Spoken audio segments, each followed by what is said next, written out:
How is it going, my heroes, my villains, and everybody in between? Sean Ross here, and welcome back, guys, to another live reaction to My Hero Academia. We are on manga chapter number 341, and it looks like we are getting a fourth installment with this title sequence. The story of how we all became heroes, part -1. We're training to become the world's greatest heroes. Even when things go well, heroes can only hope to protect a majority. But we are where we are. After all, we joined the League so that we'd have a place to be free. And I'll do whatever I can to make this world an easier place for us to live in. Let's go, Twice! It's time for a massacre! And with that negative part in the title, it makes it sound like we might be transitioning over to the villain side of things. And if that is the case, I am very much looking forward to seeing what we get in this chapter. Hello! But coming off of last chapter, we had Aizawa talking with Aoyama and convincing him to work alongside our heroes as they use him in their plan to try to separate All For One and Shigaraki. Hey! But it turns out Aoyama is just one of two people that are crucial to Aizawa's plan moving forward. And as we transition back to UA, we found out that the second person is none other than Aizawa's protege, Hitoshi Shinzo. I finally reached it. My starting line. Woo! Yeah, baby! That's what I've been waiting for. That's what it's all about. Woo! Shinzo is finally making his long-awaited return, and I cannot wait to see him in action as he is working alongside Class 1A. So going into this chapter, I don't know if we're going to be sticking with Shinzo, or if we are in fact transitioning over to our villains as this title suggests. But either way, I am excited to see where we go from here. So, mount ladies and gentle criminals, without further ado, let's dive right into chapter 341. Gene, show me some Yo, and kicking this chapter off, we have a full-page cover shot of Toga right here. Hey. We can see her just opening her mouth wide, showing off her vampire fangs as her clothes are just drenched in blood, and honestly kind of resembles Twice's costume, especially with the white lines not covered in blood. Look! Yo, but right behind Toga, we can see some red spider lily flowers, which is immediately bringing me all the way back to Tokyo Ghoul. And what if your decision ends up being the wrong one in the end? That won't happen, because I'm not wrong. What's wrong is this messed up world. To live is to devour others. That's part of who you are now. Go. Eat. I am a ghoul. Yo, Horikoshi is coming in with some symbolism right now, because those flowers are mainly used to represent final goodbyes, as well as death and reincarnation. And we already know that the death of Twice deeply affected Toga, which is clearly being represented with her blood-stained clothes resembling his costume. So if we combine that symbolism with Toga's quirk, then we could possibly see the reincarnation of Twice, with Toga transforming into him as long as she has a vial of his blood. I can see the future! Man, I'm tired of being right.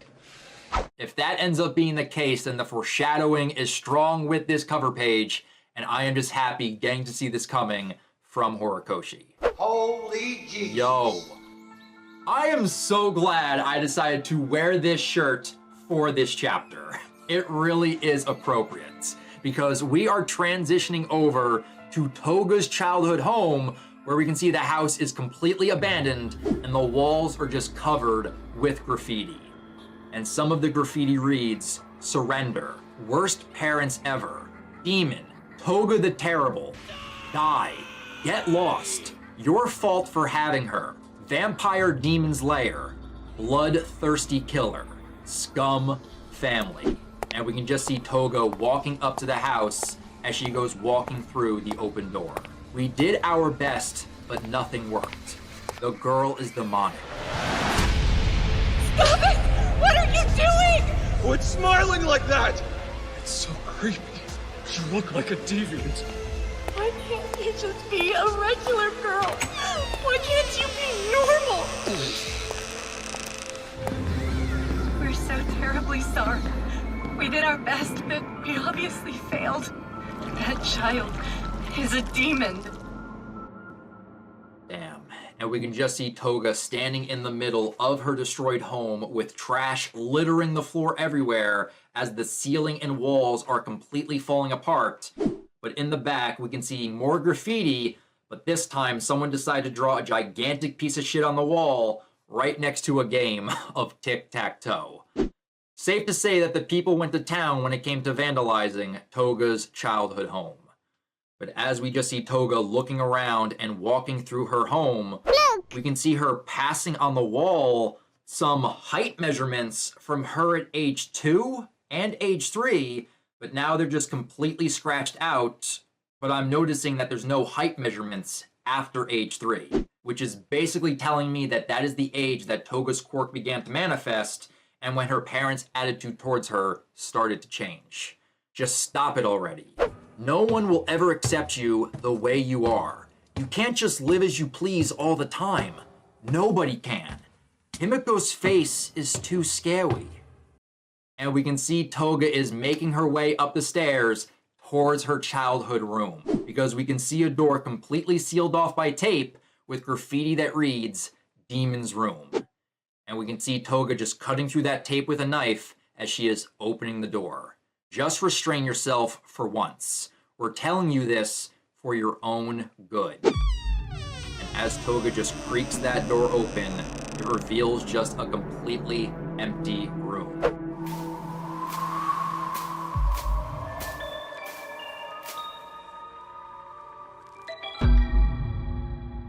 All of her stuff is just completely gone. But as Toga enters, we see her looking towards the corner of the room where her bed used to be. Flashback. And right now she is flashing back to a moment where we can see her asleep in her bed. Wanna be a little birdie. Chirp, chirp. Tweet, tweet. So cute. Wanna be Kay. Those dimples when she smiles. So lovely. And we can just see Toga half asleep as she is gnawing away at her wrist. And you can see her teeth puncturing her skin as she is drawing some blood. Which now makes sense why she is touching her wrist at the top of the page as she is thinking back to this moment. Every night, I dream of a dancing red sparrow. It does a tap dance on my tummy. Sooner or later, it rips my tummy open and dances a jig inside me. It stains me red all over, making me oh so cute. Such a pleasant dream. Makes me so happy. Mommy, Daddy, this little birdie's cute, isn't he? I love him. To live is to devour others. That's part of who you are now. Go. So cute.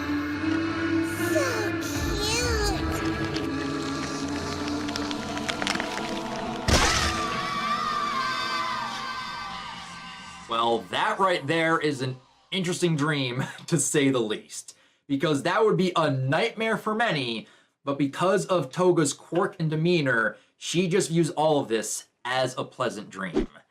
And I do love the fact that we can see all of these red spider lily flowers popping up around her within the dream as this red sparrow just continues to tap dance and go full on xenomorph as it is scratching away at her stomach.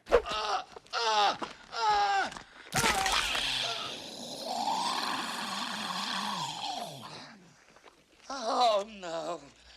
But with that, we are coming out of the flashback to see Toga continuing to stare at the corner where her bed used to be, and Toga just says, "Threw it all away." Look. And we have a zoomed in shot on Toga's face as you can see her smile diminishing a little bit because she is beginning to realize that her family did not keep any of her possessions. They just threw it all away. Toodles. And on that note, we just see Toga beginning to leave her home. Surprise, motherfucker! And it looks like she is not alone because she is currently being watched by Dabi, who is perched halfway through a window on a nearby building. Seems like we're both suspicious. Ugh! Could you please not shout like that? The pain and suffering that quirks bring. Damn.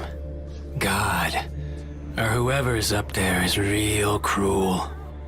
But we are where we are. Never knew you actually had a heart, nutjob. But even you can get caught up in emotion, huh? What? And Toga, looking over to Dabi, kinda not realizing that he was there, says, I was just curious about my old house. That's all. Totally normal. And Dabi just says, you sure you're ready for what's coming? And we just see Toga beginning to skip her way down the street as she says, and what might that be? I mean, us putting an end to this rotten world? Little late to ask that now. Coming at ya. And we just see Dabi igniting the fire within his hand as he says, good. Whether we're crying or smiling, the sun will come out tomorrow. So I say, let's smile, Himiko Toga. Smiling is why we live our lives. Let me show you how it's done. Let's go. Gonna turn you to ashes right here.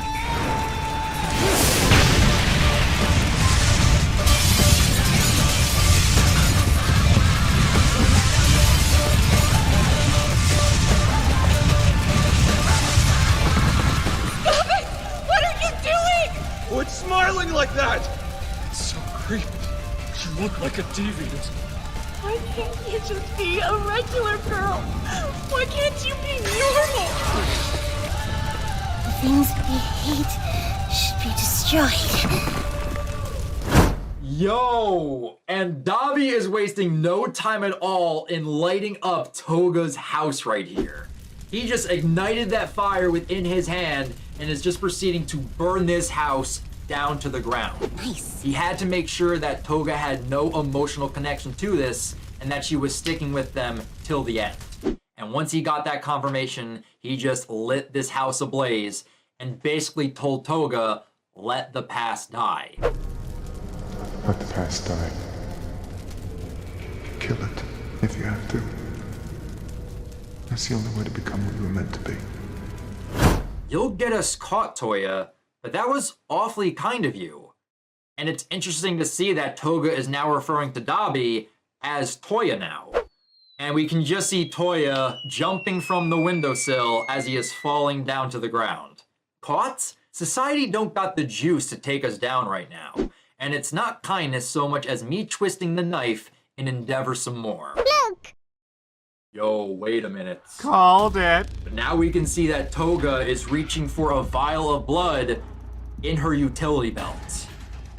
Yo, don't tell me I was right. You'll be able to use it, you know, when you transform. Yo! Himiko Toga. Her quirk transform. By ingesting someone's blood, she can transform into that person.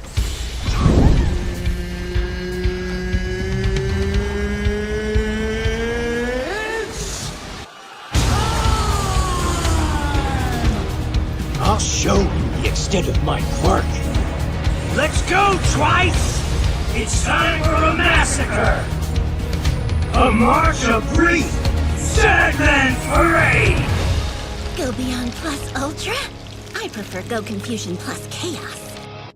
I called it. I had a feeling that this was going to happen, and I am happy to be right. Twice's Sad Man's Parade is not done marching yet. Let's go. I love it! This right here is such a great way to bring my boy Twice back into the story despite being dead. And this was all foreshadowed with the cover page. Because with that vial of blood, Toga can now transform herself into Twice and then make a clone of him, and thus we will now have a version of Twice back in the story. and I cannot wait to see the interactions of this clone with the League of Villains. I am all here for this. But with this double page spread, we can see Dabi up in the right-hand corner, cushioning the fall with his flames. If the person is someone close to your heart, you'll be able to use their quirk by drinking their blood. Before Makio whisked us away, I made sure to grab the original body's blood. Twice his blood, that is. And we can see Dabi pointing towards Toga right here as she is holding that vial of blood in her hands. But right behind Toga, we can see that she is imagining the army of Twices she will be able to unleash once she ingests that blood. Let's go, Twice! Shadow Clone Jutsu! Dabi, Mr. Compress! Twices are here to the rescue! Where are you? You can steal us more. So this battle between our heroes and villains is about to get very, very chaotic, and I cannot wait to see Toga unleash Sad Man's Parade upon our heroes. But then we got Dabi saying, we'll help that sad, sad parade to keep marching. And the ones having the last laugh, that'll be us. And we can just see the flames from Toga's house rising up into the night. Meanwhile... And with that, it looks like we are transitioning back to the villain cave hideout right here, where we can see Spinner, my boy Skeptic, and All For One all turning their heads towards the back of the cave, where they can hear screaming coming from the darkness. Ah! So it looks like Shigaraki is still screaming in agonizing pain thanks to what Star and Stripe did to him. And we can see Spinner coming rushing in to try to help him. Shigaraki, you good? What the fuck is that?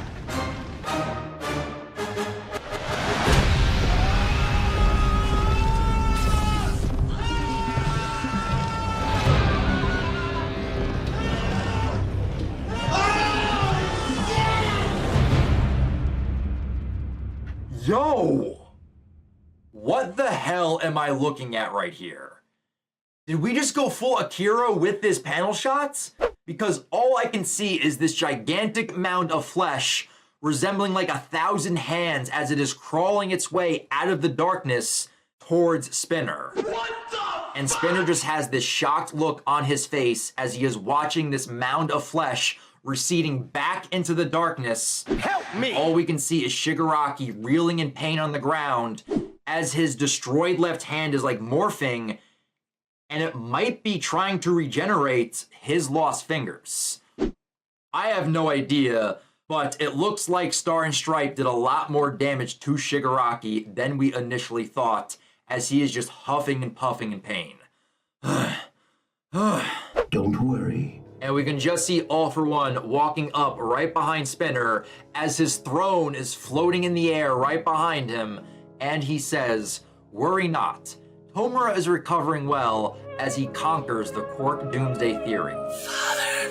But then we can just see Spinner is holding onto that last burnt hand of Shigaraki's that he placed upon his face.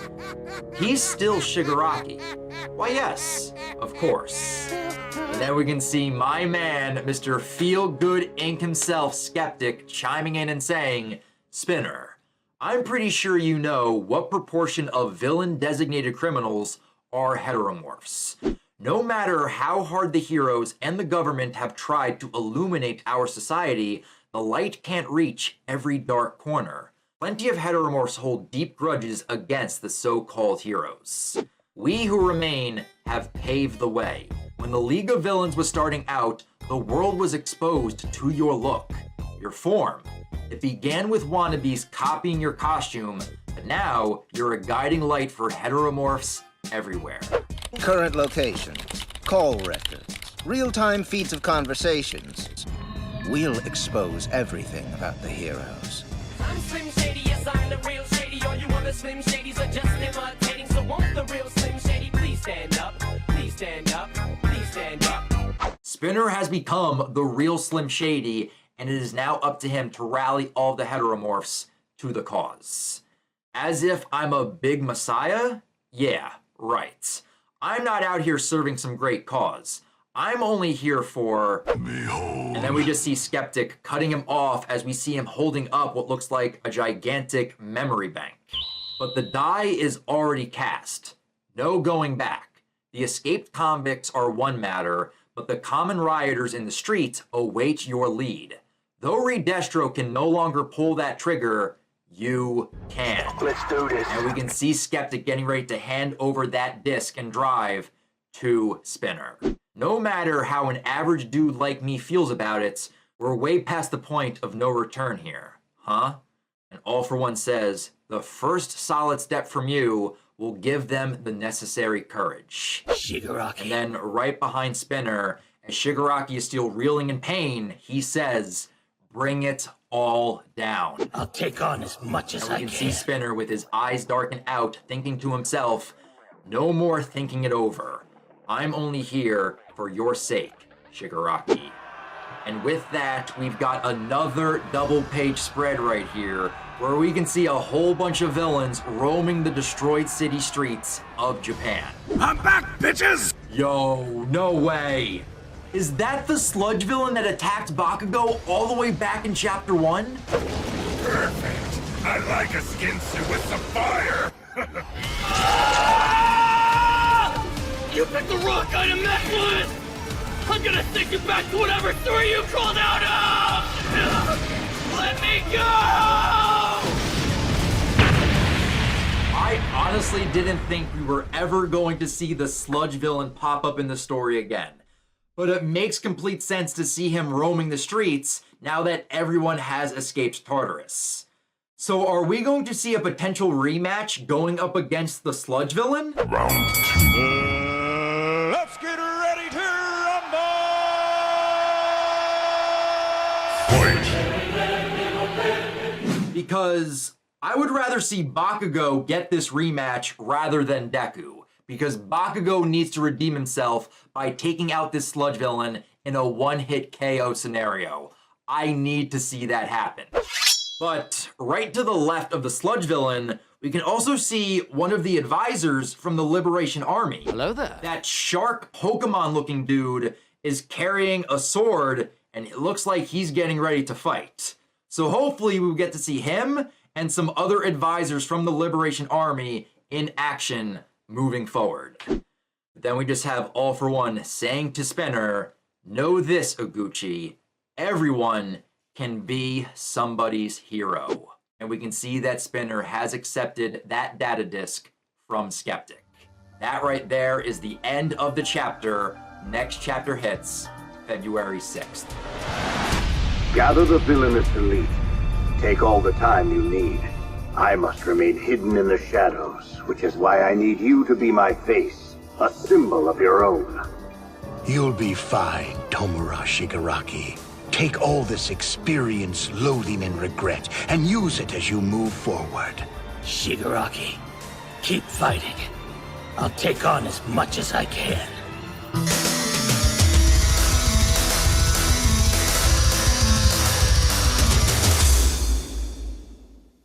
Okay, this right here was a good setup chapter that finally allowed us to switch over to the villain side of things. And I gotta say, I absolutely loved the foreshadowing and the symbolism that Horikoshi used in this chapter for Toga and Twice. That was amazing.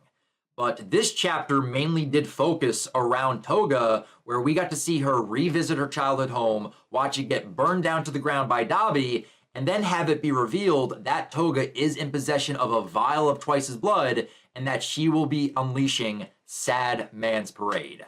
I cannot wait to see all the chaos that is going to ensue, but I am very much looking forward to seeing the interactions with the Twice clone as it comes to learn that the original Twice is dead. But then the ending of this chapter pertaining to Spinner stepping into this leadership role that Skeptic has made for him, being the leader of the heteromorphs, Spinner is very reluctant to step into this role, but he's willing to do it in the name of Shigaraki. And as All For One said at the end of this chapter, by doing this, Spinner can become a hero for Shigaraki. So we are getting some great setup both for our heroes and villains, And right now, it just gets me more and more excited for when the eventual endgame battle goes down. So with that, guys, that right there is my live reaction to chapter 341 of My Hero Academia. But for now, I definitely want to hear your guys' thoughts on the events of the chapter. What do you guys think about the chapter overall? And how excited are you to see Toga unleash Sadman's Parade and to bring a version of Twice back into the story? And then with the ending, what are your guys' thoughts on Spinner stepping into this heteromorph leadership role in order to help Shigaraki moving forward? Leave your thoughts down in the comments below, and feel free to subscribe to the channel and click that bell icon that you guys can be alerted for every new MHA reaction that pops up on the channel. And if you guys want to talk about other things or talk about MHA outside of YouTube, feel free to also follow me over on Twitter. A link to my Twitter account can also be found in the description down below. That's going to do it from here, guys. So until next week, we have chapter 342 of My Hero Academia. I'll talk to you guys next time. But remember, go beyond plus Ultra!